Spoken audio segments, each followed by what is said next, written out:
P T I رہنما علی محمد خان نے یقین ظاہر کیا ہے کہ سپریم کورٹ سے مخصوص سیٹوں کے کیس میں آئین پر مبنی فیصلہ آئے گا۔ میڈیا سے گفتگو میں انہوں نے دو ٹوک کہا کہ کسی کو اپنا حق لینے نہیں دیں گے۔ علی محمد خان نے سپریم کورٹ سے محمد زبیر کے نواز شریف اور سابق آرمی چیف کی ملاقات کے حوالے سے بیان کی تحقیقات کا بھی مطالبہ کیا۔ مجھے اس بات پہ یقین ہے،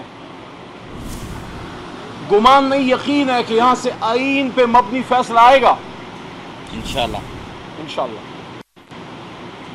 آئین پہ منوان عمل ہونا چاہیے، نہ کسی کا حق مانگتے ہیں اور نہ کسی کو اپنا حق لینے دیں گے انشاءاللہ۔ خیرات میں نہیں ملا ہمیں مینڈیٹ۔ جب محمد زبیر صاحب نے یہ بات کی کہ اس وقت نواز شریف صاحب نے اس وقت کے آرمی چیف صاحب سے ملاقاتیں کی، میں نہیں کہہ رہا، محمد زبیر جو نواز شریف صاحب ایک وزیر اعظم کے ترجمان تھے، انہوں نے یہ بات کی، تو وقت آ گیا ہے کہ یہ سپریم کورٹ اس بات کی تحقیقات کرے کہ جمہوریت پہ شب خون کس نے مارا۔